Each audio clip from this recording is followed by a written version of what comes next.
सर्वेभ्यो नमो नमः।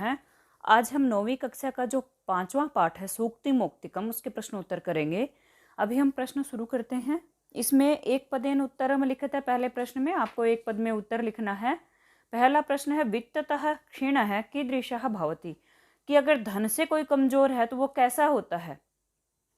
तो वो कैसा होता है, वो समृद्ध होता है, संपन्न होता है। क्यों होता है? क्योंकि उसके पास क्या होता है, आचरण होता है। ठीक है, तो इसका आप उत्तर लिखेंगे समृद्ध है या संपन्न है।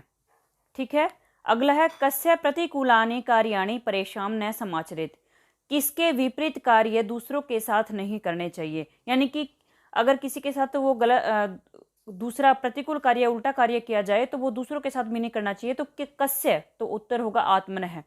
यानी कि जो खुद के साथ नहीं किया जा सकता वो दूसरों के साथ भी नहीं करना चाहिए। अगला है कुत्र दरिद्रता न भवेत, कहाँ पर गरीबी नहीं होनी चाहिए। तो उत्तर होगा वचने, प्रिय वचने। क्या उत्तर होगा? प्रिय वचने, प्यारा बोलने में। ठीक है, अगला है वृक्षः स्वयं कानि न खादन्ति, जो पेड़ है वो खुद क्या नहीं खाते हैं, तो वो फल खुद नहीं खाते। उत्तर होगा फलानी। अगला है का पुरा लघ्वी भवति, कौन जो है वो शुरू में छोटी होती है। तो उत्तर होगा सजना नाम मैत्री एवं पूर्वार्ध छाया। ठीक है, जो सज्जनों की दोस्ती होती है और जो दोपहर से पहले की सुबह की जो छाया होती है। ठीक है, सजना नाम मैत्री पूर्वार्ध छाया च, ये दोनों जो होती है वो शुरू में छोटी होती है फिर धीरे धीरे बड़ी होती है। अगला जो है प्रश्न उसमें आपको क्या करना है, अधोलिखित प्रश्नानाम उत्तराणि संस्कृत भाषया लिखित है। नीचे लिखे हुए प्रश्नों के उत्तर आपको संस्कृत भाषा में लिखने हैं। पहला प्रश्न है यत्नेन किम रक्षेत वित्तम वृत्तम वा, प्रयत्न करके किसकी रक्षा करनी चाहिए, आचरण की, चरित्र की या धन की। तो सिंपल सी बात है, प्रयत्न करके आचरण की, चरित्र की ही हमें क्या करनी चाहिए, रक्षा करनी चाहिए। उत्तर होगा यत्नेन वृत्तम रक्षेत। अगला है अस्माभिः किम न समाचरेत, कीदृशम आचरण न कर्तव्यम, कि हमें किस प्रकार का आचरण नहीं करना चाहिए। तो इसका उत्तर है अस्माभिः आत्मनः प्रतिकूलम आचरणम न कर्तव्यम, कि हमें अपने आप के विरुद्ध आचरण नहीं करना चाहिए। यानी कि खुद को जो पसंद नहीं है वो आचरण नहीं करना चाहिए। अगला प्रश्न है जंतवः केन विधिना तुष्यन्ति, जो प्राणी होते हैं वो किस विधि से खुश हो जाते हैं, प्रसन्न हो जाते हैं। तो वो मीठे वाक्य बोलने से होते हैं। तो उत्तर होगा जंतवः प्रिय वाक्य प्रदानेन तुष्यन्ति। अगला प्रश्न है पुरुषै किमर्थम प्रयत्न कर्तव्य है, पुरुषों को किसके लिए प्रयत्न करना चाहिए। तो पुरुष के लिए हमेशा किस लिए प्रयत्न करना चाहिए, गुणेषु एव, गुणों में ही। तो उत्तर होगा पुरुषै गुणेषु एव प्रयत्न है कर्तव्य। अगला है सजनानाम मैत्री कीदृशी भवति, सज्जनों की जो दोस्ती होती है वो कैसी होती है। तो हमने पाठ में पढ़ा था कि शुरू में छोटी होती है, बाद में धीरे धीरे बड़ी हो जाती है। तो उत्तर होगा सजनानाम मैत्री पूरा लघ्वी पश्चात च वृद्धिमती भवति। आगे है सरोवराणाम हानि ही कदा भवति, जो तालाब होते हैं उनकी हानि कब होती है। हमने श्लोक में पढ़ा था कि जब हंस किसी तालाब को छोड़ करके चले जाते हैं तो वो धरती पर कहाँ भी जाएंगे, वहां तो शोभा बढ़ा देंगे, लेकिन हानि उस तालाब की होगी जिसको छोड़ करके वो जाएंगे। तो उत्तर होगा मरालय सह वियोगेन सरोवराणाम हानि ही भवति, कि हंसों के साथ अगर वियोग हो जाए तो तालाबों की हानि होती है।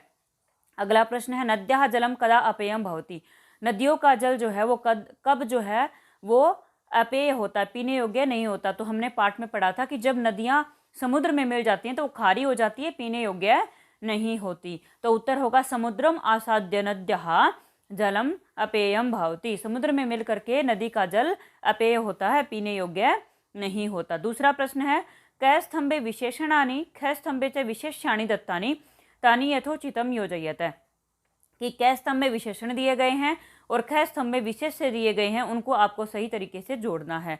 तो पहला कै स्तंभ में लिखा है कि ये पाठ के ही है, कहीं और से नहीं उठाए गए हैं। तो पहला है आस्वाद्यतोयः, मतलब स्वादिष्ट जल वाली। तो स्वादिष्ट जल वाली क्या थी, नदियां थी। तो अब आस्वाद्यतोयः का मिलान करेंगे नद्यः के साथ।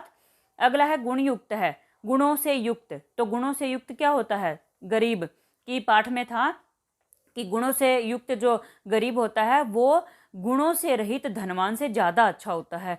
तो इसका मिलान आप करेंगे गुणयुक्त है दरिद्र है। अगला है दिनस्य पूर्वार्ध भिन्ना खलानाम मैत्री, कि दिन के सुबह की तरह क्या दुष्टों की दोस्ती जो होती है वो कैसी होती है, वो पूर्वार्ध भिन्ना कि मतलब सुबह जो होती है वो बड़ी होती है और मतलब सुबह जो होती है छाया क्या होती है, सुबह छोटी होती है और शाम को बड़ी होती है। तो दिन से पूर्वार्ध भिन्ना के साथ आप मिलान करेंगे सज्जनानाम मैत्री कि दिन के पूर्वार्ध से भिन्न होती है, वो होती है खलानाम मैत्री। ठीक है। अगला है दिनस्य परार्ध भिन्ना, दोपहर से भिन्न जो होती है वो क्या होती है, सजनानाम मैत्री, दूसरे के साथ आप मिलान करेंगे। फिर अगला प्रश्न में आपको क्या करना है, अधोलिखितयोः श्लोक द्वयोः आशयम हिंदी भाषा या आंग्ल भाषा या वा लिखित है। नीचे लिखे हुए श्लोकों के जो अर्थ हैं वो आपको हिंदी भाषा में या अंग्रेजी भाषा में लिखने हैं। तो 2 श्लोक है, हमने पाठ में इन श्लोकों को बहुत अच्छे से समझाया, वहाँ आप वहाँ जाकर के भी इनको देख सकते हैं, और वैसे मैं यहाँ भी करा देती हूँ। श्लोक है, आरंभ गुर्वी क्षैणी क्रमेण लघ्वी पुरा वृद्धिमती च पश्चात दिनस्य पूर्वार्ध परार्ध भिन्ना छाएव मैत्री खल सज्जना नाम। कि आरंभ गुर्वी शुरू में बड़ी होती है, क्षैणी क्रमेण और धीरे धीरे छोटी होती जाती है, क्षैणी छोटी होती जाती है, लघ्वी पुरा और फिर आगे लिखा है पहले छोटी होती है वृद्धिमती च पश्चात और बाद में बड़ी होती जाती है। अब ये किसके बारे में बात हो रही है कि एक पहले बड़ी होती है बाद में छोटी होती है, दूसरी पहले छोटी होती है बाद में बड़ी होती है। अब आगे देखते हैं, दिनस्य पूर्वार्ध परार्ध भिन्ना, दिनस्य दिन की, पूर्वार्ध जो पूर्वाह्न की है दोपहर से पहले की, और परार्ध भिन्ना दोपहर के बाद की, वो छाए व छाया की तरह।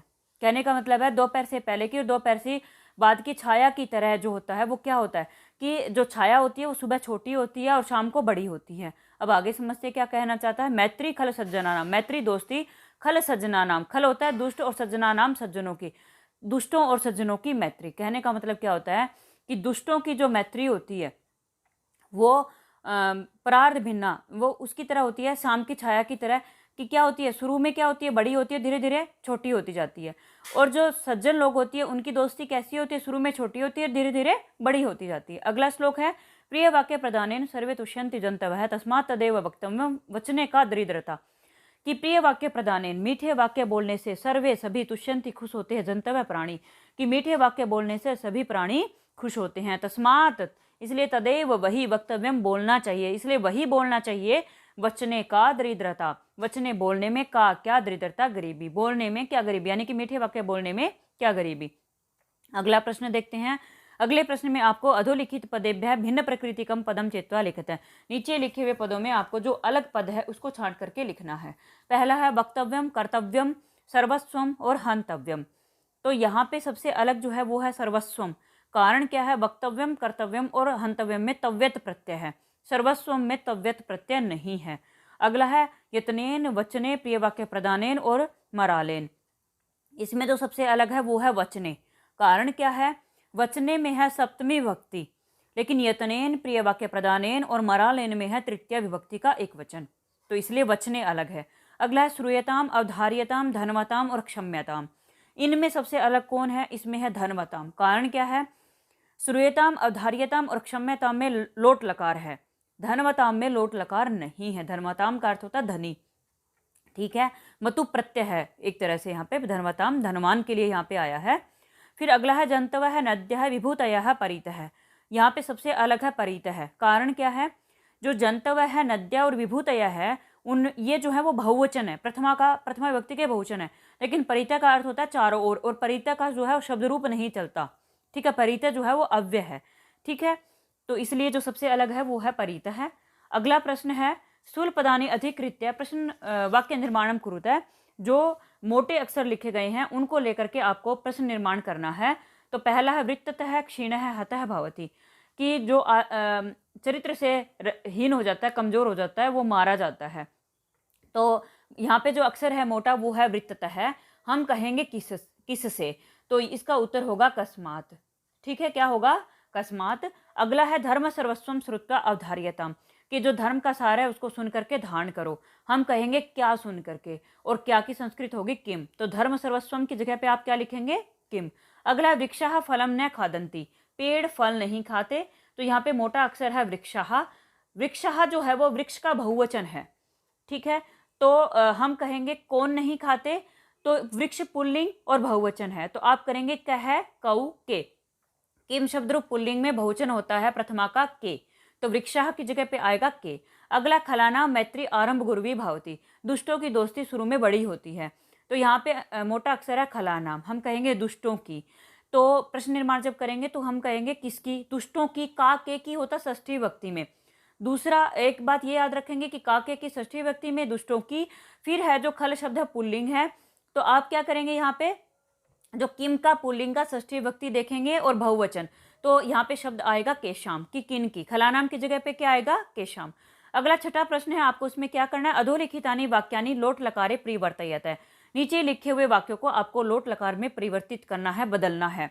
इसमें कुछ भी कठिन नहीं है, आप जब लोट लकार में बदलेंगे तो आपको केवल जो क्रियापद है उसको बदलना है, बाकी पूरा का पूरा वाक्य यूं का यूं रहेगा। और जो क्रियापद है वो क्या है, जैसे कि यथा मेह पठती, संति, वदति, समाचरसि, संरक्षन्ति और करोमि, ये है क्रियापद। आपको केवल इनको लोट लकार में बदलना है, क्योंकि लोट लकार तो धातु और क्रियापद का ही चलता है ना।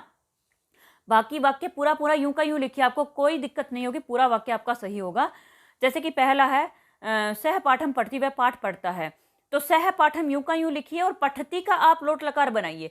तो पठती जो है वो प्रथम पुरुष का एक वचन है, तो लोट लकार में प्रथम पुरुष का एक वचन आप क्या बनाएंगे, पठतु, पठतु, पठताम, पठन्तु। अगला है नद्यः आस्वाद्यतोयः सन्ति, नदियां जो है वो स्वादिष्ट जल वाली होती हैं, ठीक है। तो यहाँ पे क्रियापद है संति, तो संति का आप लोट लकार बनाओगे, पूरा वाक्य यूं का यूं लिखो, नद्यः आस्वाद्यतोयः, संति का बनाइए, संति का बनेगा संतु, ठीक है। आगे है त्वम परेशान प्रतिकूलानि न समाचरसि, तो यहाँ पे है त्वम परेशान प्रतिकूलानि न, यूं का यूं लिखेंगे, आपको समाचरसी को चेंज करना है, समाचरसी का होगा समाचर है, ठीक है। समाचरतु, समाचरताम, समाचरंतु, समाचर। समाचरसी जो है वो मध्यम पुरुष का एक वचन है, तो आप लोट में भी मध्यम पुरुष का एक वचन बनाइए, तो मध्यम पुरुष का एक वचन होगा समाचर है। अगला ते वृत्तम यत्नेन संरक्षन्ति, तो वे जो आज उसका चरित्र का प्रयत्न करके उसकी रक्षा करते हैं, चरित्र की, तो पूरा का पूरा यूं ही ते वृत्तम यत्नेन लिख दिया आपने। फिर संरक्षन्ति है, उसको आपको उसको लोट में बदलना है, तो संरक्षन्ति को आप बदलिए संरक्षन्तु, ठीक है। आगे है अहम परोपकाराय कार्यम करोमि, मैं परोपकार के लिए कार्य करता हूँ, तो अहम परोपकाराय कार्यम यूं का यूं। फिर करोमि को आपको चेंज करना है, करोमि जो है वो उत्तम पुरुष का एक वचन है, तो करोमि उत्तम पुरुष का एक वचन है, तो लोट में आप इसी धातु का उत्तम पुरुष का एक वचन बनाइए, तो वो बनेगा करवाणी, ठीक है। करवाणी, करवाओ, करवाम। फिर सातवां प्रश्न है उदाहरणम अनुसृत्य कोष्टकेषु दत्तेषु शब्देषु उचितां विभक्तिं प्रयुज्य रिक्त स्थानानि पूरयत। कोष्टक में लिखे हुए पद है उनमें सही विभक्ति यूज करनी है। जैसे कि कोष्टक में शब्द लिखे, मैं उनको बता दूं आपको, पहले में लिखा मराल, फिर लिखा अध्यापक, फिर लिखा पितृ, फिर लिखा मुनि और फिर लिखा है मित्रम। आपको इनके साथ सही विभक्ति लगानी है। तो मैं आपको एक मोटा मोटा सा बता देती हूँ इस प्रश्न में क्या है। आप एक चीज नोट करिए कि जो भी रिक्त स्थान है, 4 रिक्त स्थान है यहाँ पे, और हर रिक्त स्थान के बाद में सह लिखा हुआ है, ठीक है। रिक्त स्थान के बाद हर एक में सह लिखा हुआ है, हर एक रिक्त स्थान में, और सह के साथ होती है तृतीय विभक्ति। ये सिंपल, आपको इतना समझ में आ गया। उसके बाद जो कोष्टक में शब्द है उसमें आप तृतीय विभक्ति लगाएंगे। उसके बाद सिर्फ आपको ये याद रखना है कि ये एक वचन है कि बहुवचन है। जैसे कि उदाहरण दिया है तेषाम मरालय से भी प्रयोग है भवती, कोष्टक में लिखा है मराल, मराल में लगाया है बहुवचन तृतीया का, तो शब्द बना मरालय, ठीक है। आप यहाँ पे फिर बनाएंगे जैसे कि रिक्त स्थान सह छात्रा शोध कार्यम करोति, जो छात्र है वो शोध कार्य करता है, तो यहाँ पे कोष्टक में लिखा है अध्यापक, ठीक है। तो यहाँ पे क्या आएगा, अध्यापकेन, अध्यापक की तृतीया क्या होगी, अध्यापकेन, बालकेन बालक की तरह, बालकेन बालकाभ्याम बालकई, यहाँ बनेगा अध्यापकेन। अगला है रिक्त स्थान सह पुत्र आपणम गतवान, साथ में पुत्र दुकान पर गया, कोष्टक में लिखा है पितृ, और पितृ की तृतीया का एक वचन होता है पित्रा, पित्रा सह पिता के साथ, ठीक है। पितृ की तृतीया होगी पित्रा। आगे किम त्वम रिक्त स्थान सह मंदिरम गच्छसि, क्या तुम मंदिर जाते हो, तो कोष्टक में लिखा है मुनि, मुनि के साथ मंदिर जाते हो, तो मुनि की तृतीया होगी मुनीना। आगे बाल है रिक्त स्थान सह खेलितुम गच्छति, बालक जो है वो साथ में खेलने जाता है, किसके साथ में, कोष्टक में लिखा है मित्रम, मित्रम की तृतीया आप बनाइए तो एक वचन में बनेगा मित्रम का मित्रेण, मित्र के साथ जाता है। इस प्रकार हमने जो 9th क्लास है, 9वीं कक्षा है, उसका 5वां पाठ है सूक्ति मुक्तिकम, उसके प्रश्नोत्तर किए। अगर आपको हमारी वीडियो पसंद आए तो लाइक शेयर और सब्सक्राइब कीजिए, और इससे संबंधित जो भी सुझाव हैं वो आप हमारे कमेंट बॉक्स में लिख सकते हैं। धन्यवाद।